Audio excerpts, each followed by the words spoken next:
রমন সৌটি আর দেবাশিস কোটিয়া উড়িষ্যার চক্রপাড়া গ্রামের এই দুই গরিব ব্যক্তির প্রাণ সংকটে আছে। কৃতদাসত্বের জালে ফেঁসে যাওয়া এই দুই ব্যক্তি এখন ওই ঠিকাদারদের কবলে আছে, যারা এদের টাকা দিয়ে কিনে নিয়েছিল। আজ আমরা আপনাদের দেখাচ্ছি এই কেসের দ্বিতীয় তথা শেষ ভাগ। ক্রাইম পেট্রোল দস্তকে আপনাদের সবাইকে স্বাগত। ঠিকাদার কৈলাস বৈদি নেশায় বুঁদছিল। সে চায় যে রমন সৌটি আর দেবাশিস কোটিয়া তার কথা না শোনার চরম মূল্য দিক। সে তাদের হাত কাটতে চায়। মাত্র 2 সপ্তাহ আগে উড়িষ্যার দেবাগুড়া গ্রামের বাসিন্দা রমন সৌটি তার অসুস্থ দিদিমার সেবা যত্নের জন্য চক্রপাড়া গ্রামে গিয়েছিল। সেই গ্রামেরই দেবাশিস কোটিয়া তার স্ত্রী উর্বশী আর ছেলে বিকাশকে নিয়ে দারিদ্র্যের মধ্যে জীবন সংগ্রামে লিপ্ত ছিল। তাদের মতো আরও অনেক গ্রামবাসীও দারিদ্র্যের সঙ্গে লড়াই করছিল। সেই সময় গ্রামে দুই ঠিকাদার গোপাল দালাই আর করণ বুধিয়া আসে, যারা তাদের রায়পুর নিয়ে গিয়ে ভালো আয়ের চাকরির লোভ দেখায়। রমন সৌটি, দেবাশিস আর তার স্ত্রী উর্বশী এবং ছেলে বিকাশ, সম্পদ, চিরাগ, আদিনাথ, মকরন্দ, দামিনী, রাধিকা আর পুনম নিজেদের আরও ভালো জীবন পাওয়ার আশায় গোপাল আর করণের সঙ্গে যেতে রাজি হয়ে যায়। এই দুজন তাদের কুন্দরমল নিয়ে যায়। সেখানে এদের সবাইকে কৈলাস নামে এক ঠিকাদারের হাতে তুলে দেওয়া হয়। কৈলাস গোপাল আর করণকে প্রত্যেক মজুরের জন্য 20,000 টাকা করে দেয়। এই টাকার মধ্যে থেকে গোপাল আর করণ নিজেদের কমিশন হিসেবে 5,000 টাকা করে কেটে নেয় আর মজুরদের প্রতিশ্রুতি দেয় যে বাকি টাকা তাদের পরিবারকে দিয়ে দেওয়া হবে। এদের মধ্যে কিছু মজুর টাকা নিজেদের কাছেই রাখে। অবশেষে কৈলাস এই মজুরদের তার অন্যান্য লোক ললিত, চন্দ্র, চেতন, গোপাল আর করণের সঙ্গে রায়পুরে নিয়ে যায়। সেখানে এদের একটা ইটভাটায় নিয়ে যাওয়া হয়, কিন্তু সেখানেও এদের কোনো কাজ জোটে না। কৈলাস গোপাল আর করণকে টাকা দিয়ে দিয়েছিল, তাই এদের অন্য কোথাও কাজ দেওয়ার জন্য সত্যর সঙ্গে কথা বলে। সত্য হায়দ্রাবাদে অন্য এক ঠিকাদারের সঙ্গে কথা বলে আর সে জানতে পারে যে এই 11 জন মজুরের হায়দ্রাবাদের কাজ জুটতে পারে। সত্য কৈলাসকে বলে যে সে এদের টাকা তখনই দেবে যখন মজুররা কাজ শুরু করবে আর তাদের প্রাপ্য মজুরি দেওয়া শুরু হবে।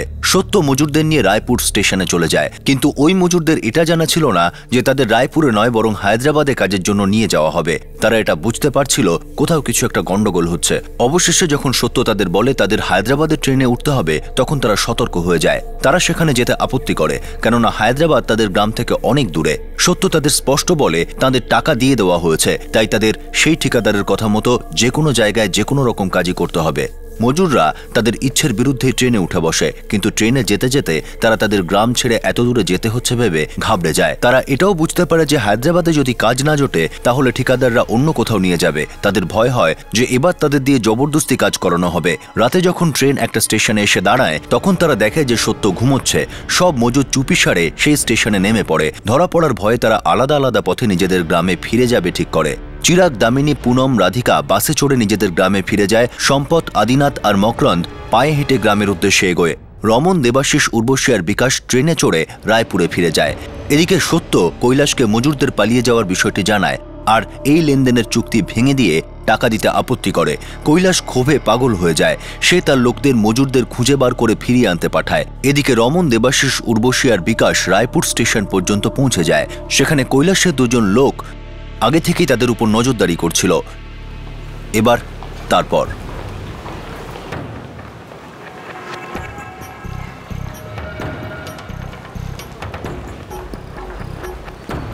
হ্যাঁ চেতন, আমি এক্ষুনি 2 জনকে দেখতে পেয়েছি। তুই তাড়াতাড়ি দৌড়ে প্ল্যাটফর্ম 2 এর শেষের দিকে চলে আয়। এখানেই ঘিরে ফেলবো সালাদের।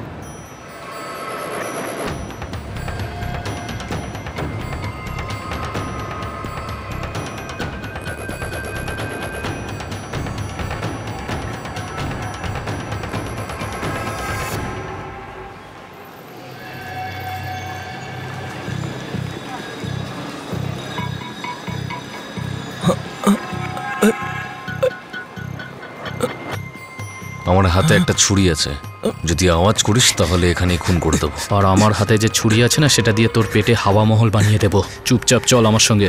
চল চল।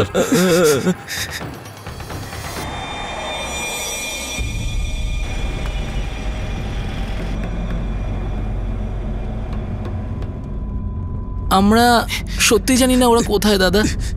আমরা আলাদা আলাদা রাস্তা ধরে গ্রামের উদ্দেশ্যে বেরিয়েছিলাম। আমরা তো এটাও জানতাম না যে আমরা ট্রেন থেকে কোন স্টেশনে নেমেছি। শুনে নাও তোমরা 2 জন, যদি বাকি লোকদের না পাই না তাহলে এই ছুরি কথা বলবে এবার। তাই ঠিক করে বল যে বাকিগুলো কোথায় রয়েছে।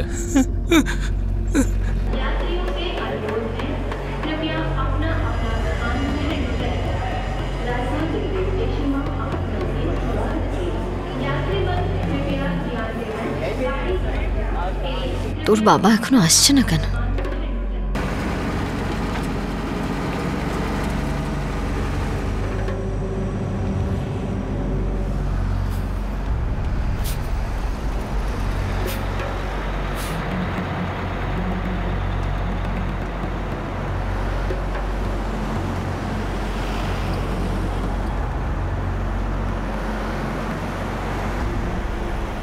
এখানেই দাঁড়াই, কোনো না কোনো বাস তো আসবেই।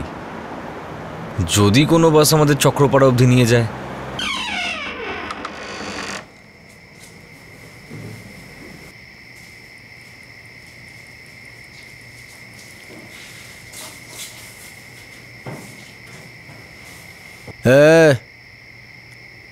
বাকিরা কোথায় লুকিয়ে আছে বলতো? সত্যি সত্যি বল, না হলে মেয়েরে মুখ থেকে বের করব। দাদা, আমরা সত্যি জানি না যে ওরা কোথায় রয়েছে। দাদা, আমরা ভেবেছিলাম যে সবাই আলাদা আলাদা রাস্তা দিয়ে গ্রামে পৌঁছাবো। কোথায় যাবি পালিয়ে? টাকা দিয়েছি আমি তোদেরকে। আমি করণকে আমার টাকাটা আমার ঠাকুমাকে দিতে বলেছিলাম। আমি আপনার টাকা ফেরত এনে দেবো দাদা। আমার টাকাও গোপাল হয়তো আমার বাড়িতে দিয়ে দিয়েছে। আমরা আপনার সব টাকা ফিরিয়ে দেব কৈলাস দাদা। আমাদের যেতে দিন দাদা, আমরা আপনার সব টাকা ফেরত দিয়ে দেব। ওটা তো ফেরত দিতেই হবে। যতক্ষণ না তোদের সবাইকে পাচ্ছি, তোরা দুজন কোথাও যাবি না। আর যদি সবাইকে না পাই, তাহলে আমার পুরো টাকা তোদের দুজনের থেকে উসুল করব, বুঝেছিস? এদের দুজনকে আটকে রাখ, যাতে শুধু বেঁচে থাকে এরকম খেতে দিস, একটা দানাও বেশি নয়। হ্যাঁ দাদা।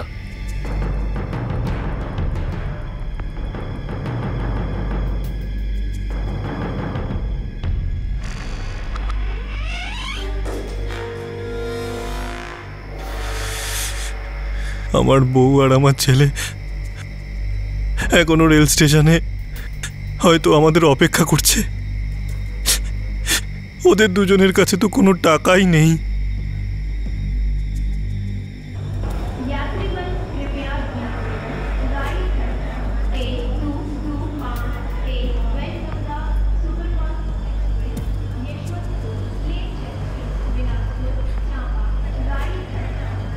মা, বাবা তো এখনো এলো না। বাবা আমাদের ছেড়ে গ্রামে চলে যায়নি তো? না বাবা, তোর বাবা আমাদের এখানে একা ফেলে গ্রামে কি করে যাবে? হ্যাঁ, তাহলে বাবা ফিরে আসছে না কেন? মা, মা তুমিও গ্রামে চলো না মা, আমি বাড়ি যাব। বাবা, আমার কাছে টাকা নেই। মা, মা তাহলে আমরা কোনো গাড়ি করে চলে যাই। মা, মা বাড়ি চলো মা, আমার এখানে খুব ভয় করছে।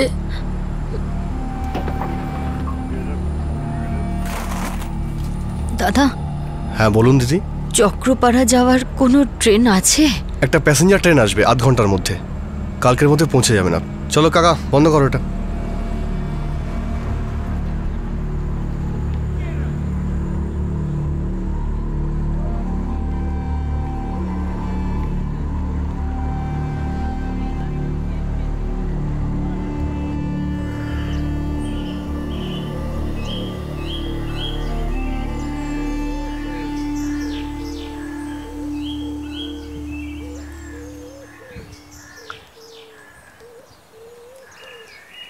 আরে চিরাগ, তুই কবে ফিরলি? কাকা, দেবু, উর্বশী বৌদি, বিকাশ বাড়ি পৌঁছায়নি? না তো, ওরা সব ঠিক আছে তো? কি হয়েছে? এই তো 10 দিন হলো তোরা এখান থেকে গেলি। হ্যাঁ কাকা, কিন্তু ওখানে ভীষণ গন্ডগোল ছিল। অনেক কষ্ট করে ওখান থেকে বেঁচে ফিরেছি আমরা। দেবু, উর্বশী বৌদি, বিকাশ আর রমন ট্রেনে এসেছিল তো। হে ভগবান, কোথায় গেল ওরা? জানি না কাকি, কিন্তু এতক্ষণ তো চলে আসা উচিত। আমি একটা কাজ করছি, আমি রমনের ঠাকুমাকে গিয়ে জিজ্ঞেস করি।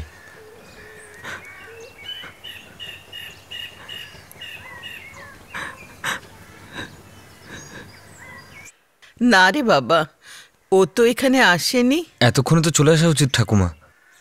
হতেও পারে যে রাস্তা থেকে আছে। রমনের মা বাবা তো এটাও জানে না যে ও কাজের জন্য গ্রামের বাইরে গেছে। কোথাও কোনো বিপদ যেন না হয়। আমার তো খুব ভয় লাগছে। তুমি রমনের বাবাকে ফোন করবে? হ্যাঁ ঠাকুমা, কিন্তু ওদের কাছে ফোন আছে তো? হ্যাঁ আছে। আমি এক্ষুনি করছি। ঠিক আছে।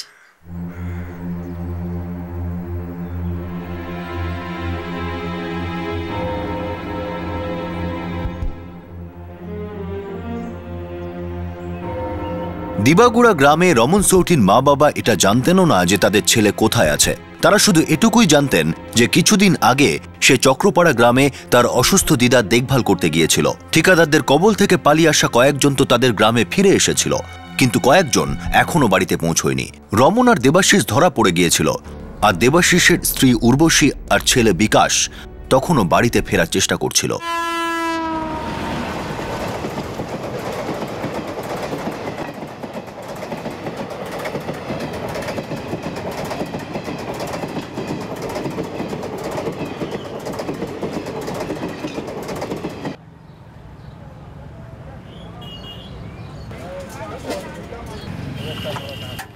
চারজন লোক গ্রামে পালিয়ে গেছে, আর বাকিদের কোনো খবর নেই। কেউ যদি গ্রামে ফিরে আসে বা রাস্তায় ধুলো চেটে মরে, টাকা তো এদের দুজনকেই মেটাতে হবে। 2,20,000 শুনেছ তোমরা?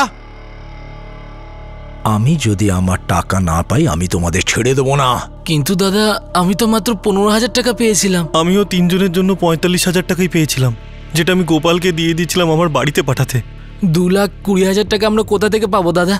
আমরা যত টাকা পেয়েছি সেটা আমরা আপনাকে ফেরত দিয়ে দেবো। আমি কি শুধু একটা কাজ নিয়ে পড়ে আছি যে সবার পিছনে ঘুরে ঘুরে টাকা আদায় করব? আমাকে বোকা পেয়েছিস নাকি তুই? হ্যাঁ, এত খরচা করেছি তোদের ওপর, এখানে ডাকলাম, খেতে দিয়েছি, থাকতে দিয়েছি। এবার তোমরা দুজন আমার টাকা আনবে, না হলে মরবে।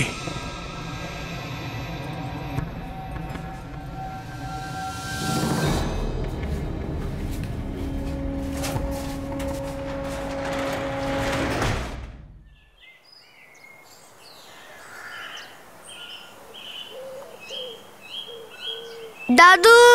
আরে আরে আরে, আয় আয়, কেমন আছিস তোরা? আমার দাদু ভাই।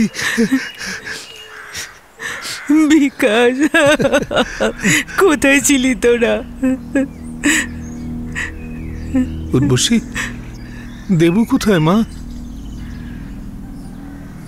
দেবু কোথায় উর্বশী? ও আসেনি, ও আমাদের রায়পুর স্টেশনে বসতে বলে রমনের সাথে টিকিট নিতে গিয়েছিল, তারপর আর ফেরেনি।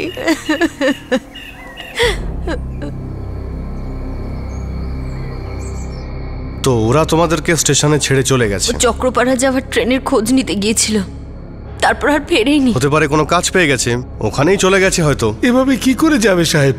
ওদের একলা ফেলে আরো 10 জন লোক গ্রাম থেকে গিয়েছিল কাজের জন্য, ওইখান থেকে ওদের জোর করে হায়দ্রাবাদ নিয়ে যাচ্ছিল। হয়তো ওখান থেকে পালিয়ে গেছে, কিন্তু এখান থেকে তোরা নিজের মর্জিতে গিয়েছিল। আমি ওদের নিখোঁজ হওয়ার কমপ্লেন এখান থেকে নিতে পারবো না। আমার ছেলে কোনোভাবেই ওর বউ বাচ্চাকে ফেলে স্টেশন থেকে চলে যাবে না। যদিও কাজও পেয়ে থাকে তাহলে ফোন করে তো বলতো আমাদের। সাহেব, ফোন আছে আমার কাছে। আচ্ছা আচ্ছা, ঠিক আছে। যখন ওদের জোর করে হায়দ্রাবাদে নিয়ে যাওয়া হচ্ছিল তখন ফোন করেছিল আপনাকে? ওরা আমাদের মাঝ রাস্তায় জানিয়েছিল যে ওরা আমাদের হায়দ্রাবাদ নিয়ে যাচ্ছে। আমি তোমাদের এই আগামাথা ছাড়া গল্পকে বিশ্বাস করে নিয়ে কোনো কমপ্লেন লিখবো না। তোমাদের ছেলে যখন নিজের মর্জিতেই গেছে, দেখবে আবার নিজেই ফিরে আসবে। পুলিশ এই সব কাজের জন্য বসে নেই। চলো বেরো এখান থেকে। সাহেব, বেরো।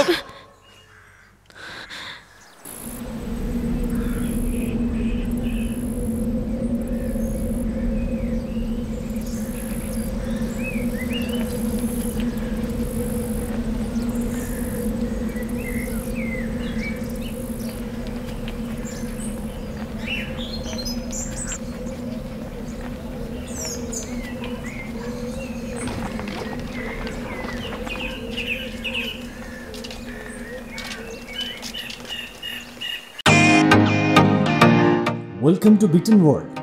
How may I assist you? নতুন ফ্ল্যাটের জন্য একটা স্ট্যান্ড ফ্যান আর কুলার নেব।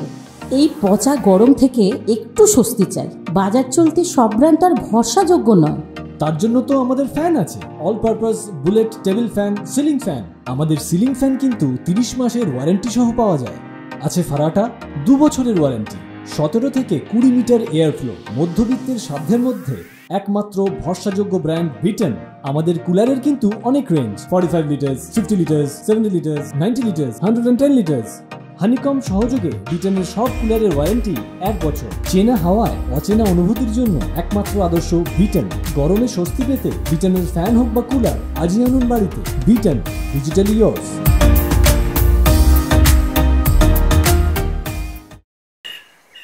আমি জানি না গোপাল কোথায়। দেখো মা, ওকে কোথাও খুঁজেই পাচ্ছি না। হ্যাঁ বৌদি, দেবু আর রমন তো রায়পুর স্টেশনেই ছিল, কে জানি ওখান থেকে কোথায় গেল। তো আমি কি করব?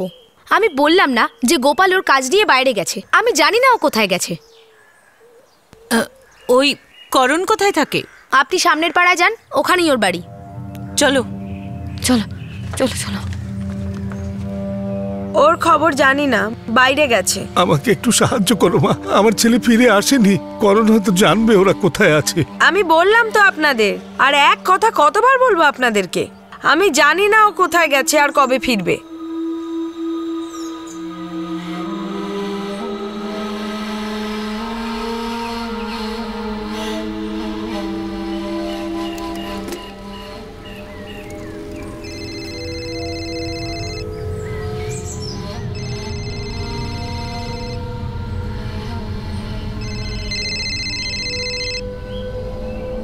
হ্যালো, দেবাশিসের বাবা সদানন্দ বলছেন? হ্যাঁ, আমি সদানন্দ বলছি। আপনি কে বলছেন? দেবাশিস কোথায়? দেবাশিস আমার কাছে আছে, আর রমনও। যদি দুজনকেই জীবিত আর ঠিক মতো দেখতে চান তো তাহলে 2,20,000 যেটা আমি শ্রমিকদের পিছনে নষ্ট করেছি ওটা নিয়ে এখানে আসুন। আপনি কে বলছেন সাহেব? আমার নাম হচ্ছে কৈলাস। কৈলাস। আমি কিন্তু খুব বিপজ্জনক লোক। কেউ আমার টাকা মেরে কিন্তু পালিয়ে যেতে পারবে না। আর আপনার ছেলে আমার প্রচুর ক্ষতি করেছে, তার জন্য আপনাকে দাম দিতে হবে। দেখুন, আমাকে আমার টাকাটা দিয়ে দিন আর দেবাশিস আর রমনকে নিয়ে যান। আমরা খুব গরিব মানুষ সাহেব, এত টাকা আমরা কোথায় পাবো? আমার বউ আর নাতি যখন কাজে গিয়েছিল, করণ আমাকে 45,000 টাকা দিয়েছিল। ওই সব টাকা আমি আপনাকে দিয়ে দেব। না, 45,000 নয়, পুরো 2,20,000 টাকা। আর কান খুলে শুনে নিন, আমি এসব কিছু শুনতে চাই না যে টাকাটা আপনি কোথা থেকে আনবেন বা কিভাবে ব্যবস্থা করবেন। আজ সন্ধ্যের মধ্যে টাকাটা আমি যদি না পাই তো আমি দুজনকে প্রাণে মেরে দেবো। না না, এইরকম কথা বলবেন না সাহেব। সাহেব,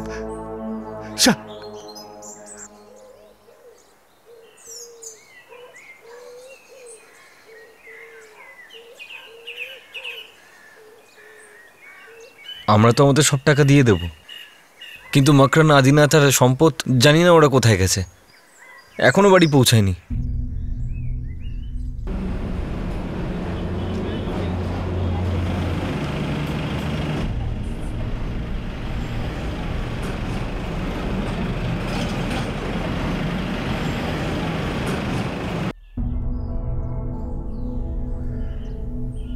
যদি সন্ধ্যের মধ্যে টাকা না দিই তাহলে দেবাশিস আর রমনকে ওরা মেরে ফেলবে।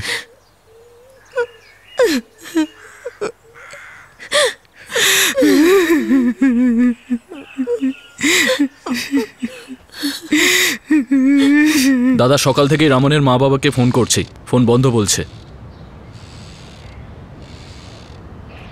নিজেদের বিরাট চালাক বলে মনে করছে।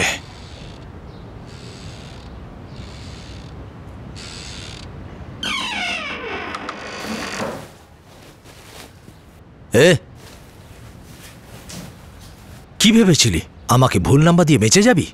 না দাদা, আমি ঠিক নাম্বারই দিয়েছিলাম। ফোনটা বন্ধ বলছে। দাদা, আমাদের গ্রামে কারেন্ট সবসময় থাকে না, তার জন্য হয়তো ফোন লাগছে না। আমরা খুব গরিব মানুষ কৈলাস বাবু, আমাদের ছেড়ে দিন। এই, তোরা আমার 2,20,000 নিয়ে গরিব বানিয়ে দিলি, তার কি হবে? তোর বাবা যদি আজ রাতের মধ্যে টাকা না নিয়ে আসে তোরা দুজন তাহলে শেষ।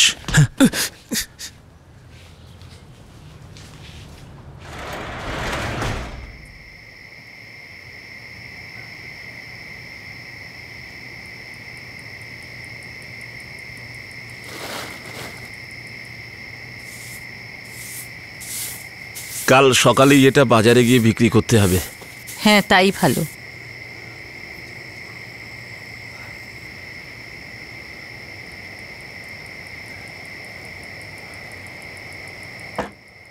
দেবাশিসের বাবার এত টাকা দেওয়ার সামর্থ্য ছিল না, আর রমনের মা বাবা তার দুরবস্থার কথা জানতেনও না। কৈলাস সেটা কিছুতেই মেনে নিতে পারছিল না যে তার টাকা দিয়ে কেনা মজুররা তাকে ঠকিয়ে গেছে। সে বদলা নিতে চাইছিল। দাদা, আমার মনে হয় না যে তুমি টাকাটা ফেরত পাবে। হ্যাঁ দাদা, তুমি এবার এটাই ধরে নাও যে ব্যবসায় ক্ষতি হয়েছে আমাদের। না, দেখিস এত সহজে আমার টাকা আমি ওদের মারতে দেব না। এমন শিক্ষা দেব ওরা ভালো করে বুঝতে পারবে আমার টাকা মারার পরিণতি কি হতে পারে।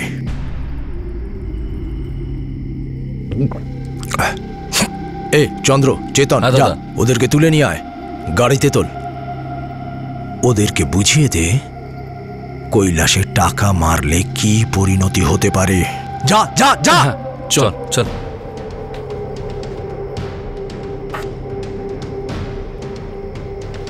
চল। আমাকে কোথায় নিয়ে যাচ্ছ দাদা? ক্ষমা চাইছি আপনাদের কাছে, আপনার পায়ে পড়ছে, ছেড়ে দিন আমাদের। চল চল।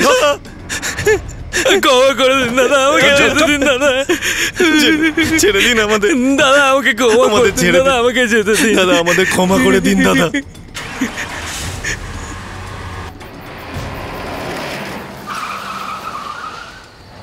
চল নাম, চল নাম, চল।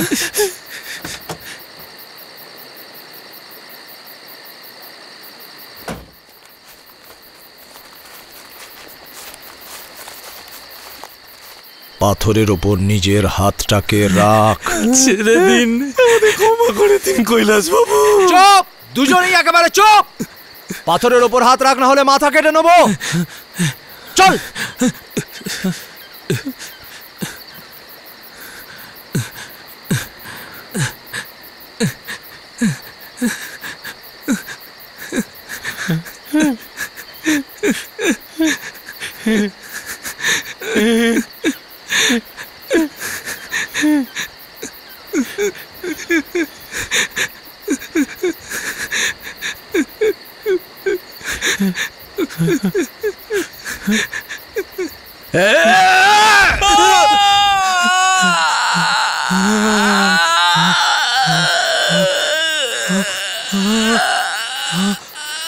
এই দেবু, চল, হাত রাখ পাথরে।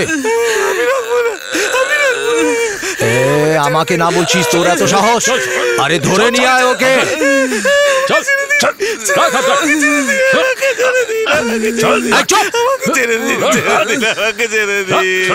আরে শোন, তোর হাতটা পিছনে নে। আমাকে ছেড়ে দিন।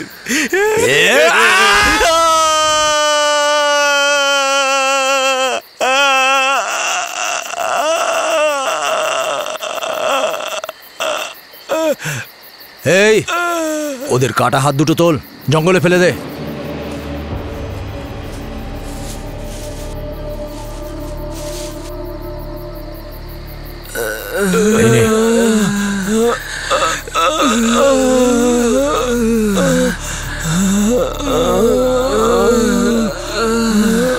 নৃশংসভাবে রমন আর দেবাশিসের ডান হাত কেটে দেওয়া হয়েছিল। টাকার লোকসান হওয়ার কারণে ক্ষোভে পাগল হয়ে যাওয়া কৈলাস চাইছিল যেন ওরা আর কারো জন্য কাজ না করতে পারে।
আরে এটা কি হয়েছে? আরে আরে কি করে হলো? আমাদের সাহায্য করুন, আমাদের। আরে ভগবান, তোমাদের হাত কি করে কাটলো? ওই কৈলাস দাদা আমাদের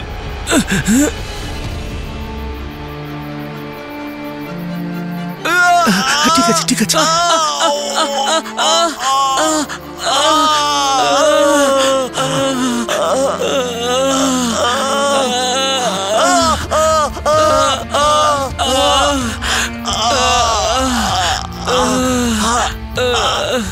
পৌনে 6টার সময় বাস আসবে, তোমরা তাতে করে দেবতাগিরি চলে যাও, ওখানে হাসপাতাল আছে, একটু ধৈর্য ধরো।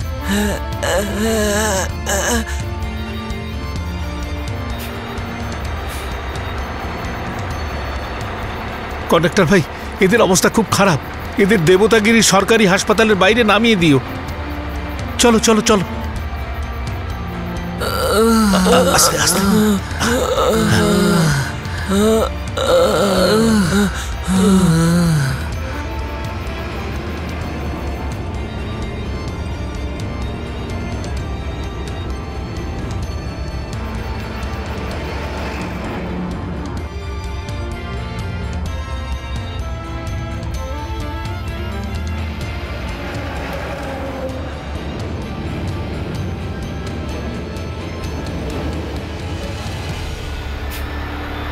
ও দাদা, ও দাদা, এখানেই নেমে যান, এখান থেকে হাসপাতাল 5 মিনিট দূরেই।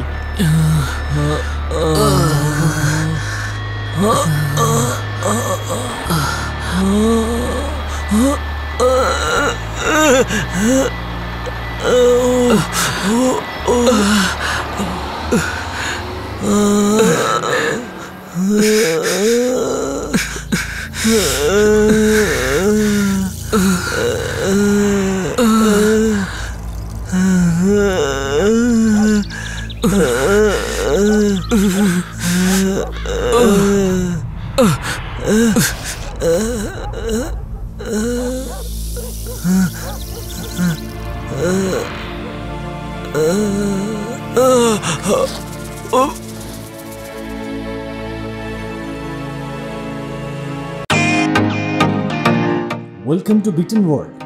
How may I assist you? নতুন ফ্ল্যাটের জন্য একটা স্ট্যান্ড ফ্যান আর কুলার নেব।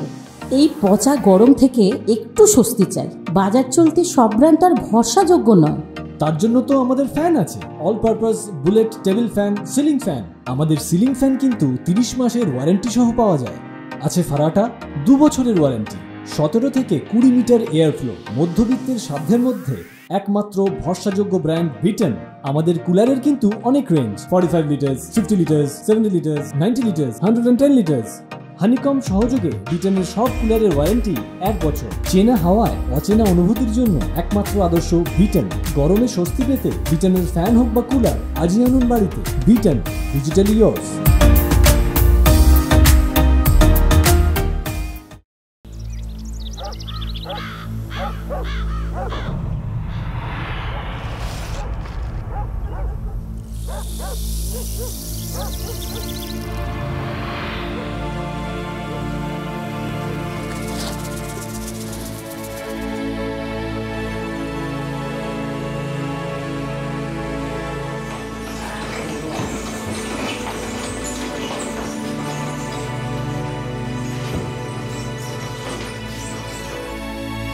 স্যার, পুলিশ একে এখানে এনেছে। দুজনেই রাস্তায় আহত হয়ে পড়েছিল। মাই গড, এর তো হাত কেটে দেওয়া হয়েছে। ওই পেশেন্টকে চেক করো। স্যার, এরও হাত কাটা হয়েছে।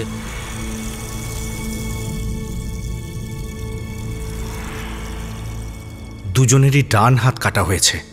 আমাদের কিছু সার্জারি করতে হবে রক্ত বন্ধ করতে। কিন্তু ডাক্তারবাবু, এখনো পর্যন্ত জানা যায়নি লোকগুলো কারা। সার্জারি করার আগে আমরা ওদের কিছু পেইন কিলার আর ইনজেকশনস দেব।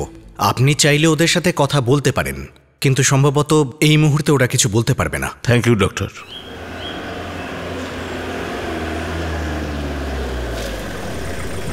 এই সদানন্দ গটিয়ার বাড়ি কোথায়? বাবু সামনে ওই যে ওইদিকে।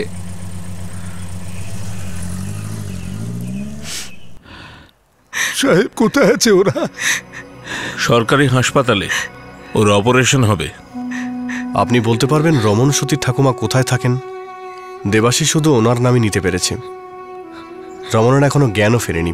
ও পাশেই থাকে, আর রমনের মা বাবা দেবাগুড়ি গ্রামে থাক।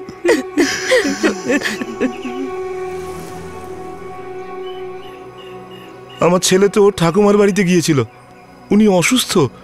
আমরা নিজেরাই খোঁজ নেবার চেষ্টা করছি ব্যাপারটা কি হয়েছিল। এই মুহূর্তে ওরা দেওতাগিরির হাসপাতালে আছে।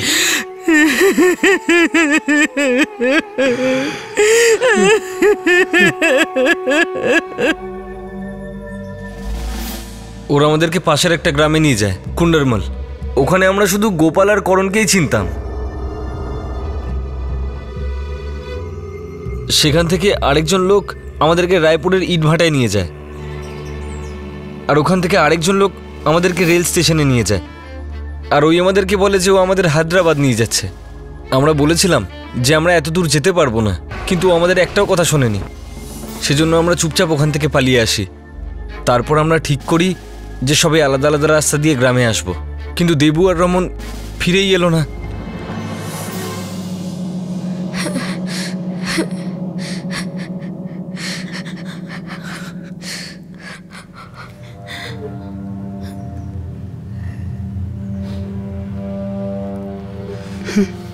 বাবা, তুই আমাদের কেন বললি না? তুই এরকম কাজের জন্য আমাদের ছেড়ে যাচ্ছিস? আমি বুঝতে পারিনি যে এসব হবে। আমি ভেবেছিলাম টাকা পাবো, আমাদের সবার ভালো হবে। ওরা দুজন ছিল যখন আমরা চক্রপাড়ার জন্য ট্রেনের খবর নিতে গেছিলাম। ওই দুজনই আমাদের ধরে নেয়, আমাদের জঙ্গলে নিয়ে গেল আর আমাদের হাত কেটে দিল।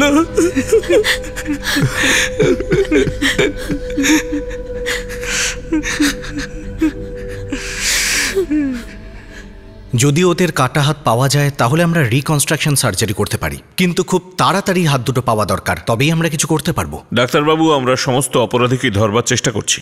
ওরা ধরা পড়বার পরেই জানা যাবে যে ওরা সবাই এদের কেটে ফেলা হাত নিয়ে কি করেছে।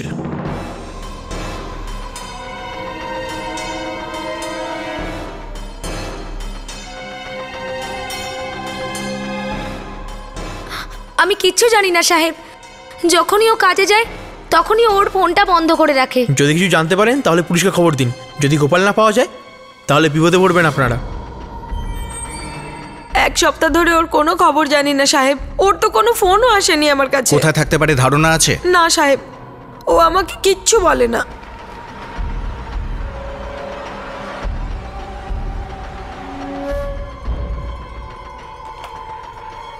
ভেতরে দেখো।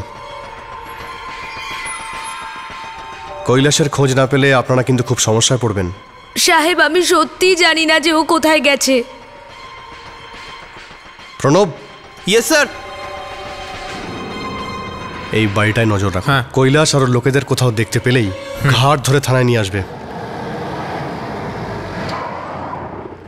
সাহেব, সত্য হলো ঠিক, এদা মজুর জোগাড় করে বেচে সাহেব। তবে কদিন ওর নিজেরই কোনো খোঁজ নেই। কোথায় থাকে ও? কোথায় কাজ করে? দেখো, ওই সত্যকে যদি খুঁজে না পাই তাহলে তোমাদের সবাইকে থানায় ঢোকাবো। না সাহেব, এরকম করবেন না সাহেব। আমি যখনই কিছু জানতে পারবো আমি নিজেই আপনার কাছে যাবো সাহেব। স্যার, আমরা পুরো জঙ্গলে খোঁজ চালাচ্ছি দুজনের হাতের জন্য। তল্লাশি জারি রাখো। মিডিয়া পর্যন্ত এই খবর পৌঁছে গেছে। এই খবর নিয়ে খুব উত্তেজনা হচ্ছে। ইয়েস স্যার, আমরা খুব তাড়াতাড়ি অপরাধীদের ধরতে পারবো।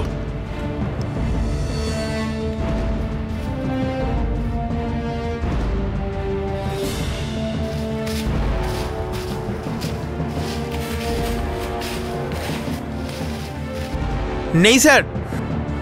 স্যার স্যার মনে হচ্ছে কোনো জঙ্গলি জানোয়ার খেয়ে নিয়েছে। হ্যাঁ হতে পারে, কিন্তু খুঁজতে থাকো। ঠিক আছে, তন্ন তন্ন করে খোঁজো।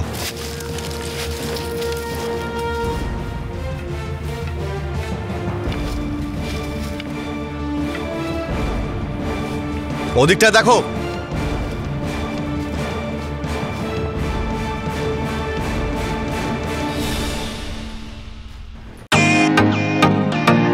ওয়েলকাম টু বিটেন world. How may I assist you? নতুন ফ্ল্যাটের জন্য একটা স্ট্যান্ড ফ্যান আর কুলার নেব। এই পচা গরম থেকে একটু স্বস্তি চাই। বাজার চলতে সব ব্র্যান্ড আর ভরসাযোগ্য নয়। তার জন্য তো আমাদের ফ্যান আছে, all purpose bullet table fan, ceiling fan. আমাদের সিলিং ফ্যান কিন্তু 30 মাসের ওয়ারেন্টি সহ পাওয়া যায়। আছে ফারাটা 2 বছরের ওয়ারেন্টি। 17 থেকে 20 মিটার এয়ার ফ্লো, মধ্যবিত্তের সাধ্যের মধ্যে একমাত্র ভরসাযোগ্য ব্র্যান্ড বিটেন। আমাদের কুলারের কিন্তু অনেক range, 45 litres, 50 litres, 70 litres, 90 litres, 110 litres.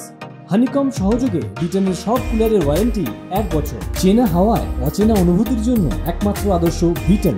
গরমে স্বস্তি পেতে বিটেনের ফ্যান হোক বা কুলার আজই আনুন বাড়িতে। Beaten, digitally yours.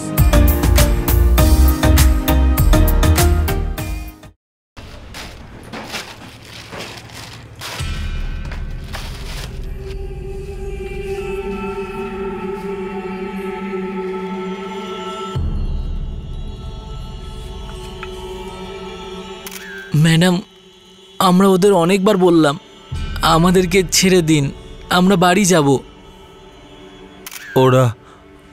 ওরা আমাদের থেকে 2,20,000 টাকা চেয়েছিল, আমরা দিতে পারিনি, তাই আমাদের ধরে হাত কেটে দিয়েছে।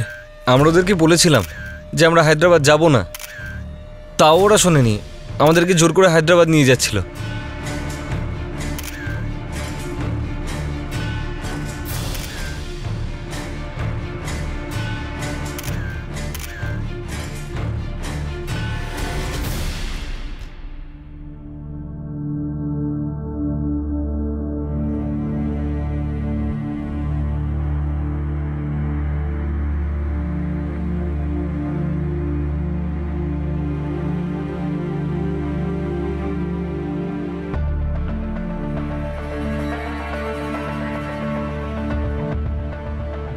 স্থানীয় মিডিয়া এই নৃশংস ঘটনার বিষয়ে সব জায়গায় রিপোর্ট করে। বেশ কিছু মানবাধিকার সংগঠন এই ঘটনার বিষয়ে খুব সিরিয়াসলি প্রচার করতে থাকে। অনেক খোঁজাখুঁজি সত্ত্বেও দেবাশিস আর রমনের কাটা হাতের কোনো সন্ধান পাওয়া যায়নি। অপরাধীদের ধরার জন্য পুলিশের উপর চাপ বেড়ে চলেছিল।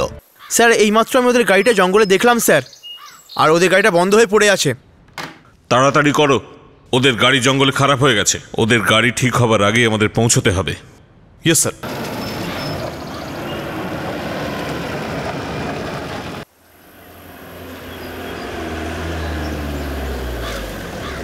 আরে আরে পালা পালা পালা দাঁড়া ওই দাঁড়া দাঁড়া এই দাঁড়া এই দাঁড়া দাঁড়া এই দাঁড়া দাঁড়া বলছি, দাঁড়া দাঁড়া এই এই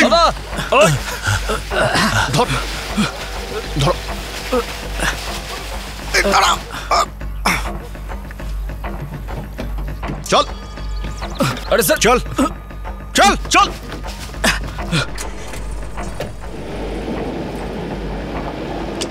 বল বল বল বল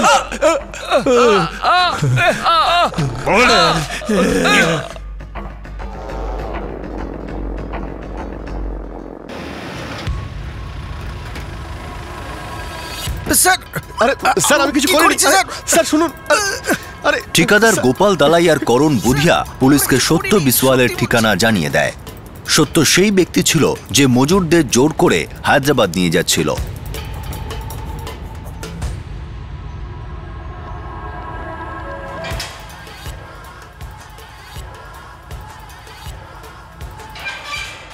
স্যার, এরা বিভিন্ন রাজ্যের গ্রাম থেকে গরিব লোকদের লোভ দেখিয়ে নিয়ে এসে বন্ধুয়া মজদুর হিসেবে ছেড়ে দিত আর নিজেদের কমিশন নিত। বোঝাই যাচ্ছে এটা 1-2 দিনের কাজ নয়। এই মাফিয়ারা এই কাজে অনেক দিন ধরেই ব্যস্ত আছে। স্যার, আমাদের কাছে পুরো ডিটেলস আছে, আর আমরা খোঁজ নিয়ে দেখেছি এরা কারা আর কোথায় কোথায় সাপ্লাই করত। আমার এই কেসের সমস্ত ডিটেলস চাই, কালেক্টর অফিসে পাঠাতে হবে। সুপ্রিম কোর্টও রমন ও দেবাশিসের এই কেসটাকে সুমোটো নোটিশ দিয়েছে। স্যার,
স্থানীয় প্রশাসন দেবাশিস আর রমনকে ক্ষতিপূরণ হিসাবে 5 লাখ টাকা করে দিয়েছে। তাদের দুজনের কাটা হাতের জায়গায় প্রস্থেটিক্স অর্থাৎ কৃত্রিম অঙ্গ লাগানো হয়েছে, আর তাদের চিকিৎসার সমস্ত খরচ সরকার করেছিল।